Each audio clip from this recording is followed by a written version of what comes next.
You know, there is a specific kind of silence out here in Montana that feels older than the dirt itself, a heavy, breathing silence that settles over the valley right before everything goes to hell. I've spent 50 years on this ranch, learning the language of the land, listening to the wind hiss through the cottonwoods and the steady, rhythmic pulse of Blackwood Creek winding through the property like a silver vein in a granite rock, a body of water that has sustained my family since before there were paved roads or property taxes. But on that Tuesday night, the creek wasn't singing its usual song, it was screaming. The storm that rolled in wasn't just rain, it was an assault, a relentless, hammering deluge that turned the sky a bruised purple and made the air taste like wet iron and ozone. My cattle, usually as steady as the mountains, were spooked, huddled against the fence line with their eyes rolling white in the darkness, sensing a shift in the atmospheric pressure that I was too stubborn to acknowledge. I was sitting on my porch, nursing a black coffee and watching the water rise, trusting the natural spillways my grandfather had carved by hand in the 50s, believing that the land knew how to handle itself because it always had. And then, right around midnight, I heard it. It wasn't thunder, and it wasn't the wind. It was a sickening, guttural boom, a sound like the earth's spine snapping, a deep, resonant crack that vibrated through the floorboards of my porch and settled into the marrow of my bones. It sounded like something mechanical, something forced, a violence that nature doesn't typically inflict upon itself. But the storm was raging so hard that the sound was swallowed up by the torrent before I could pinpoint it. I remember staring into the black void of the night, gripping my mug, whispering to my old dog, Buster, that it was just a falling tree or a shifting boulder, but the hair on my arms was standing straight up because deep down, my gut was telling me that the rules of the game had just changed. By morning, the sun was trying to peek through a gray, exhausted sky, but the damage was done, and while my land was soggy but intact, the scene downstream was catastrophic. The exclusive, gated community of Silver Creek Estates, a place filled with manicured lawns and people who think mud is a personal insult, was underwater. I'm talking basements flooded to the ceiling, luxury sedans floating sideways in driveways, and perfectly sculpted hedges buried under 3 feet of brown, churning sludge. I felt for them. I really did, because nobody deserves to lose their home. But my sympathy evaporated faster than rain on hot asphalt when I saw a pristine, white Mercedes G-Wagon crunching up the gravel of my driveway later that afternoon. Out stepped a man in a suit that cost more than my tractor, holding a leather portfolio like it was a shield, trying his best not to let his Italian loafers touch the wet ground. He didn't offer a handshake. He just handed me a thick envelope and told me that he was representing the Silver Creek Estates Homeowners Association. I opened the packet right there in the driveway, wind whipping the pages, and my eyes locked onto a number that made me laugh out loud. A harsh, incredulous bark of a laugh that echoed off the barn. $2,800,000. They weren't asking for help. They were demanding a ransom. The letter claimed that my negligent land management and failure to maintain upstream flow control had caused a catastrophic surge that wiped out their neighborhood. I looked at the courier, this terrified city boy, and told him that a river is a wild thing, not a plumbing fixture you can turn off with a wrench, but he just stammered something about riparian liability statutes and scrambled back into his shiny tank. I thought it was a joke, a desperate Hail Mary from people looking for an insurance payout, but the next morning, I walked into the local diner and felt the temperature drop 20 degrees. Conversations died, heads turned away, and there, on the counter, was the Valley Gazette with a headline that made my blood run cold. Rancher's negligence drowns neighbors. The article was written by none other than Patricia Vance, the Silver Creek HOA president, a woman who treated the neighborhood like her own personal fiefdom and wielded bylaws like a loaded weapon. She had painted me as a villain, a careless, selfish old recluse who had deliberately ignored safety protocols to save a few bucks, causing the destruction of her pristine community. I looked around that diner, at faces I'd known for decades, and saw doubt creeping into their eyes, saw them wondering if maybe, just maybe, the crazy old man up the creek really was responsible. That afternoon, I found a note taped to my gate, scribbled in red marker on a printout of Patricia's article. "You will pay for this." I stood there, feeling the weight of the accusation pressing down on me, looking out at the creek that was now moving sluggishly, innocent and brown, and I realized this wasn't about water anymore. This was a hunt. Patricia Vance needed a scapegoat to explain why her overpriced development was underwater, and she had decided that I was the perfect sacrifice. I went inside, my hands shaking not from fear but from a cold, simmering rage, and I dialed the only number that mattered in a situation like this. Silas Mercer. Silas isn't your typical lawyer. He drives a beat-up truck, operates out of an office that smells like old law books and stale tobacco, and hates bullies more than he hates losing. When I told him about the $2.8 million demand, the silence on the other end of the line was heavy, until he finally exhaled and said, "Don't sign a damn thing, Caleb. I'll be there in an hour, and tell Buster to guard the gate." Silas arrived with a fierce glint in his eye and a stack of flood maps under his arm, and as we sat at my kitchen table, he laid out the reality of the situation. "Caleb," he said, his voice grave, "riparian law is complex, but it doesn't usually result in a nearly $3 million demand within 24 hours of a storm, which means they aren't looking for justice, they're looking for a cover-up." He told me to think, to remember anything odd about that night, and my mind went right back to that sound, that unnatural, bone-jarring boom that had cracked the midnight air. When I described it to him, Silas stopped pacing, looked me dead in the eye, and whispered, "Thunder rolls, Caleb. Thunder rumbles. It doesn't crack like a gunshot unless something solid is breaking." That's when the realization hit us both, a dark, sinking feeling that this wasn't just a natural disaster. And as I looked out the window at the darkening sky, I knew that we were about to walk into a war that had nothing to do with rain and everything to do with greed. The investigation didn't start in a courtroom. It started in the dusty archives of the county clerk's office and the muddy banks of Blackwood Creek. Silas pulled a favor with a contact at the state water board, a guy who owed him for a messy divorce settlement years ago, and what we got back wasn't just a map, it was a smoking gun printed on glossy paper. We laid the official state floodplain map next to the map Silver Creek Estates had submitted for their expansion permits 2 years ago, and the difference was so glaring it was almost insulting. The state map showed a wide, meandering flood zone, a natural breathing room for the creek, but the HOA's map, the one Patricia Vance had pushed through, showed a convenient, narrow channel that allowed them to squeeze in 6 extra luxury lots and a meditation garden, right on top of land that was destined to drown. "They forged it," Silas muttered, tapping the paper with a callous finger, his voice thick with disgust. "They literally erased a floodplain with Photoshop so they could sell more real estate, and now that nature has reclaimed the land, they're trying to bill you for the demolition." But we needed more than maps. We needed a witness, someone who knew where the bodies were buried. That led us to Dr. Sarah Jenkins, a hydraulic engineer who had consulted for the HOA a year prior. We found her in a small, cluttered office in town, looking like a woman who had been waiting for the other shoe to drop. When we mentioned Patricia Vance, Dr. Jenkins laughed, a dry, bitter sound, and pulled a binder from her desk drawer. "I told them," she said, her voice trembling slightly. "I told them that narrowing the bank to put in that decorative stone wall would turn the creek into a fire hose during a storm, increasing the velocity by 40%. I wrote it in my report, and Patricia fired me the next day, accusing me of lacking aesthetic vision. Then I asked her about the noise, the boom. Dr. Jenkins went pale. "If the bank was under that much pressure," she whispered, "and someone tampered with it. If someone weakened the structural integrity to trigger a release before it hit the main houses, it would sound exactly like a structural failure, like a bomb going off." A chill went down my spine that had nothing to do with the cold coffee in my hand. We weren't looking at negligence anymore.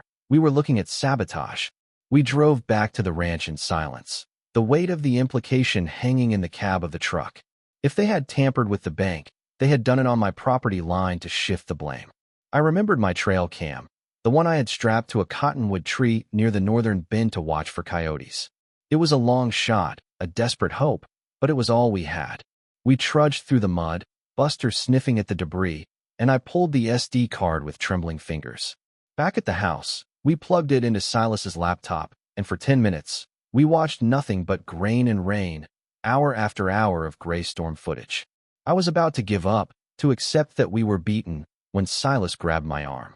"Wait, go back." He froze the frame at 11:45 p.m. There, in the grainy, night vision green, were three figures. They were wearing heavy ponchos, struggling in the mud, but their movements were precise, coordinated. One of them was holding a flashlight, the beam cutting through the rain, while the other two were driving heavy steel breaker bars into the soft earth of the riverbank, right at the narrowest point. They weren't reinforcing the bank, they were destabilizing it. They were digging pivot points, weakening the soil so the rushing water would tear it open. And then, the camera caught it. The moment of impact. The bank gave way with a violent shudder, the boom I had heard, and the water surged into the new channel they had carved, diverting the flow away from the main clubhouse and straight toward the lower-income section of the development, the section they cared less about. But the real kicker, the detail that made Silas gasp and lean closer to the screen, was the figure standing on the ridge, watching. A person in a long trench coat, holding a massive umbrella, illuminated briefly by the sweep of a flashlight. Silas zoomed in, the pixels blurring, but the posture was unmistakable. The rigid stance, the crossed arms, the way she was directing the men with the imperious point of her finger. "It's her," I whispered, my voice barely audible. "Patricia Vance." She was supervising the destruction of her own community's perimeter to save the expensive clubhouse, redirecting the flood to cause maximum damage to the cheap lots, and setting me up to take the fall. The next day, the town was buzzing. Patricia had called an emergency town hall meeting to rally the community against the upstream threat, which was code for a public lynching of my reputation. We walked into that hall, Silas and I, and the room went quiet. It was packed, hundreds of angry, scared homeowners looking for someone to blame, and Patricia was on stage, looking like a martyr in a designer blazer, holding a microphone and pointing a manicured finger at me. "That man," she screeched, her voice echoing off the rafters, "is the reason you lost your homes. His refusal to modernize his land caused this, and we will not rest until he pays every dime." The crowd roared, a wave of anger directed straight at me, and for a second, I felt small, defenseless against the mob. But then Silas stepped forward, calm as a monk, and plugged his laptop into the projector system. "Actually," Silas boomed, his voice cutting through the noise, "we have a different theory." Patricia tried to shout over him, tried to cut the feed, but it was too late. The massive screen behind her flickered to life, and the room gasped as the grainy footage of the men with pry bars appeared. You could hear a pin drop as the crowd watched the bank explode, watched the water surge, and then the image froze on the figure on the ridge. Is that Patricia?" someone whispered in the front row. Patricia's face went from smug confidence to sheet-white terror in the span of a heartbeat. She stammered, backing away from the podium. "That's fake. That's AI. He doctored it." But Silas wasn't done. "We also have sworn affidavits from Dr. Sarah Jenkins stating she warned the board about this risk, and we have the metadata from this video proving it was taken at midnight, 3 hours before the flood hit the lower basin." The mood in the room shifted instantly. It wasn't anger at me anymore. It was shock, and then a slow, burning fury turning toward the stage. But Patricia, cornered and desperate, played her final card. She grabbed the mic, her eyes wild, and screamed, "This is a conspiracy. I am the only one holding this community together. If you turn on me, I'll bury you all in fines. I know where you live." It was a meltdown of epic proportions, a tyrant realizing her castle was built on sand. But we didn't know just how deep the rot went until Jim O'Malley, a terrified board member who had been silent until now, stood up in the back of the room. He held up a flash drive, his hands shaking. "I have the emails," Jim shouted, his voice cracking. "I have the emails where she planned it." The chaos that erupted in that town hall was unlike anything I had ever seen in 50 years of living in the quiet Montana countryside. It was a cacophony of betrayal, a collective realization that the monster wasn't the old rancher up the creek, but the woman standing at the podium in the tailored suit. Patricia Vance looked like she was trying to shrink into the floorboards, her threats of fines and lawsuits dying in her throat as Jim O'Malley walked down the aisle toward the stage like a man marching to the gallows to save his soul. Silas didn't waste a second. He took the flash drive from Jim, plugged it in, and opened a file simply labeled contingency. The first email projected onto the screen was dated 3 weeks before the storm.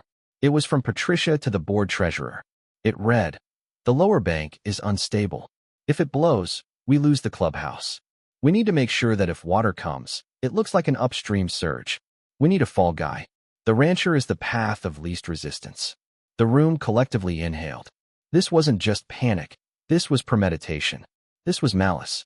The next email was even worse, discussing the optics of flooding the cheaper riverside condos to spare the hilltop estates, referring to the families living there as acceptable collateral damage to preserve the HOA's insurance premiums. Patricia tried to run. I'm not speaking metaphorically. She literally kicked off her heels and bolted for the side exit, but two sheriff's deputies who had been standing at the back of the room, listening to every word, blocked the door. The look on her face wasn't regret. It was pure, unadulterated indignation, the look of someone who truly believed she was above the consequences of her actions. The following days were a blur of legal motions and vindication. Judge Reynolds didn't just dismiss the $2.8 million lawsuit against me. He practically threw the book at the Silver Creek legal team. In his chambers, looking over the evidence of the forged maps and the sabotage video, he looked at Patricia, who was now sitting in handcuffs, and said in a voice cold enough to freeze water, "Ms. Vance, this is not a property dispute. This is domestic terrorism cloaked in bureaucracy." The criminal charges came down like an avalanche: reckless endangerment, insurance fraud, destruction of property, and falsifying public records. The HOA board was dissolved overnight, the remaining members resigning in disgrace, terrified of being pulled into Patricia's undertow. But for me, the victory wasn't in the courtroom. It was a week later, on a Tuesday morning that felt a lot like the calm after the storm. I was out fixing a fence post, the rhythm of the work soothing my nerves, when I saw a truck pull up. It wasn't a shiny Mercedes this time. It was an old Ford, driven by a guy named Bill, one of the residents whose basement had been destroyed. He walked up to me, looking at his boots, holding a jar of homemade peach preserves. He didn't say much, just, "We didn't know, Caleb. We were scared, and she told us who to hate." I'm sorry. That jar of jam felt heavier than the $2.8 million lawsuit ever did. It was an offering of peace, an admission that they had let fear override their common sense. That afternoon, Silas, Jim, Dr. Jenkins, and I held a barbecue down by the creek. We set up a simple wooden sign right at the bend where the water flowed, reading, "Rivers don't lie."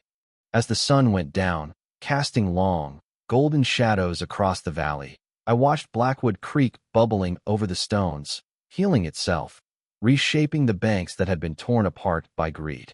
The water doesn't care about property values or lawsuits or HOA bylaws. It just flows, relentless and true, and if you try to fight it, you eventually drown.